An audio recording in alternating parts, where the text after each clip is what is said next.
जय महाराष्ट्र। कैसा काय सागले ठीक ना। बाला साहेब ठाकरे जिसे अंडरवर्ल्ड डॉन दाऊद इब्राहिम भी डरते थे, कहा जाता है इनकी मर्जी के बिना एक पत्ता तक नहीं हिलता था महाराष्ट्र में। एक बात इन्हें बाकी लोगों से अलग बनाती है कि ये कट्टर हिंदू थे। I am a Hindu, a mad Hindu. ये मुस्लिम के कट्टर विरोधी थे। What about the Muslims? When they locked out the people in Yogeshwari and they burned the building, well, all the Hindus died. Nobody shed a tear for that. एक बार इन्होंने ये तक बोल दिया था कि मुसलमान को भी वैसे ट्रीट करो जिस तरीके से हिटलर की सेना जूइश को करती थी। इसके अलावा इन पे हिंदू मुसलमान दंगों को बढ़ावा देने का भी इल्जाम है। लेकिन ऐसा हुआ क्या? बाला साहेब ठाकरे मुसलमानों से इतनी नफरत कैसे करने लगे? कैसे एक सीधा साधा कार्टूनिस्ट बाद में जाके इंडियन पॉलिटिक्स का सबसे बड़ा डॉन बन गया? और इस वीडियो में देखो, बगल में जो दिख रहे हैं वो है राज ठाकरे, जो कि बाला साहब के भतीजे हैं। इन्हें ही बाला साहब के बाद उनकी गद्दी का हकदार बोला जाता है, क्योंकि राज के बोलने का तरीका और बेबाकी बिल्कुल बाला साहब की तरह थी। मेरा सिर्फ इतना ही कहना है कि ये आपकी टीआरपी के लिए ज्यादा नाटक मत करना। नहीं तो मैं तो देख लूंगा। पहली बात राजदीप, ये इंटरव्यू है, इंट्रोगेशन नहीं है। पीछे बैठ के मेरे साथ बात करो। चलिए मैं पीछे बैठता हूँ। और इंटरव्यू है, इंटरव्यू में आवाज और नहीं ऐसा क्यों हुआ कि जो कातिल था उसको गद्दी ना देके अपने सगे खून अपने बेटे उद्धव ठाकरे को दे दी? और क्यों उद्धव ठाकरे अपने पिता के बनाए सिद्धांत को तोड़कर उनके खिलाफ जाने लगा? कैसे एक शेर का बेटा सियार निकल गया? चला तरा शुरू करियो। बाला केशव ठाकरे, इनका जन्म 23 जनवरी 1926 में पुणे में हुआ था। इनकी पॉलिटिकल आइडियोलॉजी के पीछे इनके पिताजी केशव सीताराम ठाकरे का बड़ा हाथ रहा, क्योंकि वो एक कार्टूनिस्ट भी थे और साथ में एक प्रोमिनेंट पॉलिटिकल फिगर भी हुआ करते थे। संयुक्त महाराष्ट्र मूवमेंट के, जो कि फाइट कर रही थी कि मराठी बोलने वाले को अपना एक अलग स्टेट हो। इनके पिताजी की तरह ही बचपन से बाला साहब को ड्राइंग करने का शौक था और आगे जाके वो भी कार्टूनिस्ट बन गए। उन्होंने अपने करियर की शुरुआत फ्री प्रेस नाम के जर्नल से करी, जहाँ पे वो पॉलिटिकल कॉमिक सटायर बनाया करते थे। मुंबई हमेशा से एक कैपिटल सिटी रही है, आपको भी पता होगा। 1950 से 1960 गुजरात से कई लोग व्हाइट कॉलर जॉब करने आया करते थे। पर इससे हुआ क्या? महाराष्ट्र में रहने वाले लोगों को अपने ही स्टेट में नौकरी नहीं मिल रही और बाहर से आए लोगों का कब्जा महाराष्ट्र में बढ़ने लगा। इसी को देखते हुए उन्होंने 1960 में खुद के कार्टूनिस्ट नॉवल मरमरी को लॉन्च किया। इसमें उन्होंने मराठियों के गौरव और अपने जमीन पे हक न मिलने की बात रखी और देखते ही देखते उनका ये नॉवल पूरे महाराष्ट्र में पॉपुलर हो गया।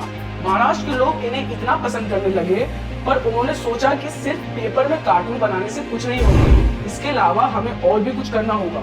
लोगों के साथ के लिए उन्होंने संगठन बनाने का सोचा। उनके पिताजी ने कहा कि हम संगठन नहीं सेना बनाएंगे, और फिर जन्म लिया शिव सेना ने। फिर उनके कार्यकर्ता गुजरात और साउथ इंडियन लोगों पे हमला करने लगे और मराठी हक की बात करने लगे। फिर उन पे इल्जाम लगे कि उन्होंने दंगे भड़काए हैं, इसलिए उन्हें जेल में डाल दिया। उनके जेल जाने से उनके सपोर्टर ने इतना गुस्सा दिखाया कि धीरे धीरे महाराष्ट्र जलने लगा। तब महाराष्ट्र के चीफ मिनिस्टर वसंत राव ने इसे बंद कराने के लिए बाला साहेब को लेटर लिखा। फिर क्या, जो पुलिस और सरकार नहीं कर पाई वो उनके एक अपील ने कर दिया। दंगे पूरी तरीके से बंद हो गए और जो तोड़ फोड़ हुई उनके कार्यकर्ताओं ने उसे भी वापस से ठीक कर दिया।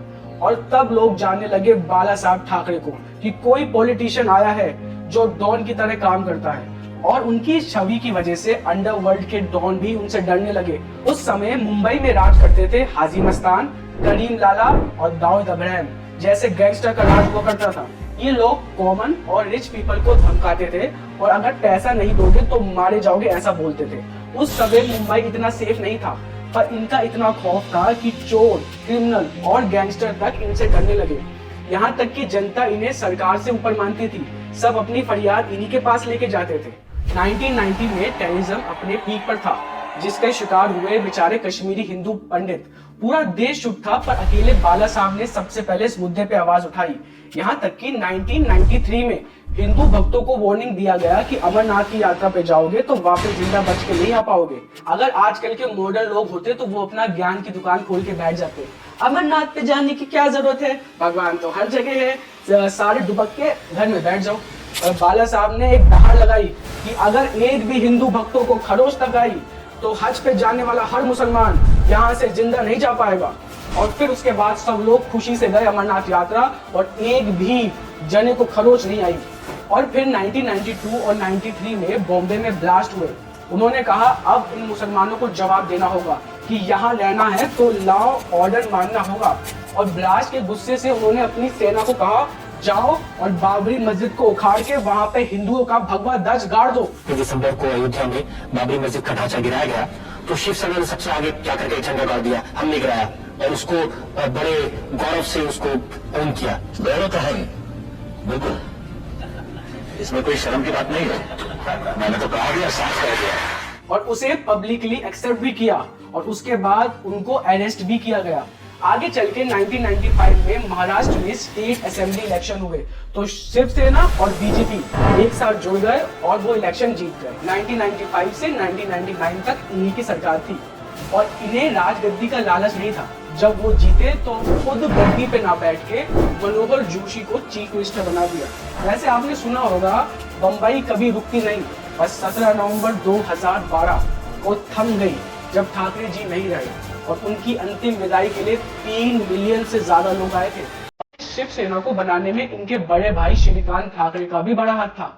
अच्छा, बाला साहब और श्रीकांत दोनों सगे भाई थे और इन दोनों ने जिनसे शादी करी वो दोनों भी सगी बहनें थी।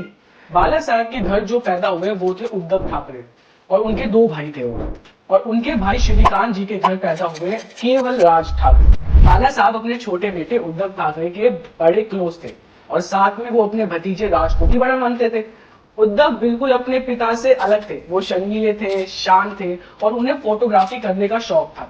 और दूसरी तरफ राज ठाकरे, वो बचपन से राजनीति पसंद थी, उनका बोलना चलने का तरीका बिल्कुल बाला साहब जैसा। ये आपने कहा, अगर अजीत पवार अपने आसपास पुलिस का घेरा हटा के आई तो अपने पैरों पर चलकर वापस आएंगे। जी बिल्कुल सर, इसका मतलब जानते हैं? बिल्कुल। आप पैर तोड़ के बैठेंगे बिल्कुल। और कहा कि घर में घुस के मारेंगे। बिल्कुल।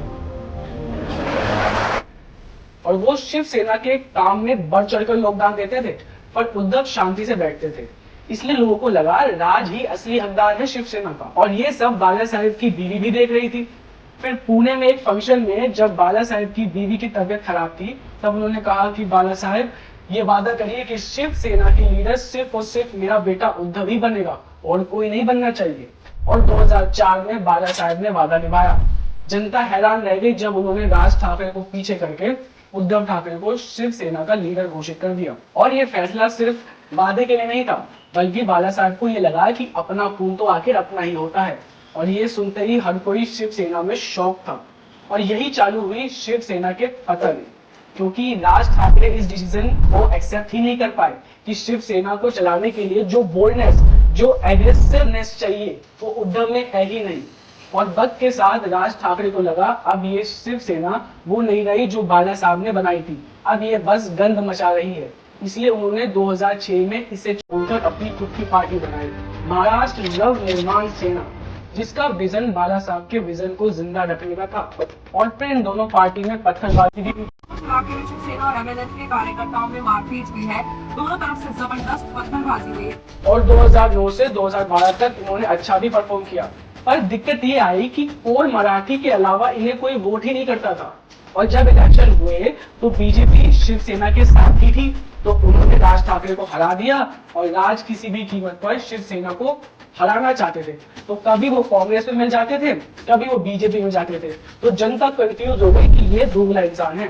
और दूसरी तरफ जनता ने शिवसेना को ही बाला साहेब की लेगेसी माना और जनता को लगा कि उद्धव ठाकरे अपने पिता के खिलाफ कभी नहीं जाएगा। इनफैक्ट बाला साहेब को भी नहीं लगता था। लेकिन 2019 में महाराष्ट्र में असेंबली इलेक्शन हुए, जिसमें शिवसेना और बीजेपी ने कांग्रेस को पछाड़ दिया और इलेक्शन जीत गई। 161 सीट्स से जीती थी, जिसमें 105 थी बीजेपी की और 56 थी शिवसेना की। और महाराष्ट्र में सरकार बनाने के लिए 145 सीट्स चाहिए थी।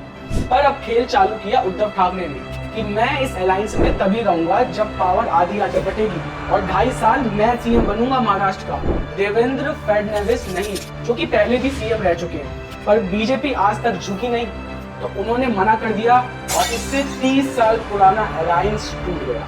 और तभी आ गई कांग्रेस, हमसे मिल जाओ, हम तुम्हें ही सीएम बनाएंगे महाराष्ट्र का। तो गद्दी के लालच में आके उद्धव कांग्रेस और नेशनलिस्ट कांग्रेस के साथ मिलकर महाविकास आघाड़ी अलायंस बनाई और बन गया उद्धव ठाकरे मुंबई का नया सीएम। और इसे देख के हर शिव सैनिक को बड़ा झटका लगा कि बाला साहेब ने हमेशा हिंदुत्व और मराठी शान के लिए जीवन दिया। और कांग्रेस जो कि लेफ्टिस्ट थी, मुसलमानों के वोट के लिए उन्हें गलत वादे करती थी, आज उद्धव ने उनके साथ मिलकर कुर्सी के लिए अपने पिता को ही धोखा दे दिया और लोगों को समझा दिया कि राजा की गद्दी राजा का बेटे की नहीं, जो उसके काबिल हो उसे ही मिलनी चाहिए। पर लोगों ने कहा शिवसेना को बचाने के लिए उद्धव को ये करना पड़ा, पर आगे जाके हिंदुत्व की आवाज उठाने वाली शिवसेना की खुद की आवाज बैठ गई, क्योंकि अब शिवसेना में मुसलमानों को रखा जाने लगा और यहाँ भगवा में हरा रंग डल गया।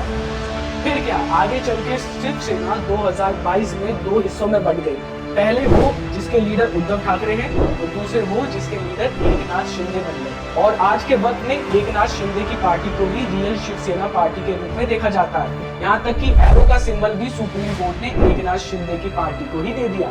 ऐसे ही दोनों राजकुमार भाइयों के आपसी मतभेद के चलते दोनों के हाथ कुछ भी नहीं आया। इन सब से आपको क्या सीखने को मिलता है, कमेंट्स में बताना। पुनः भेंट हुआ।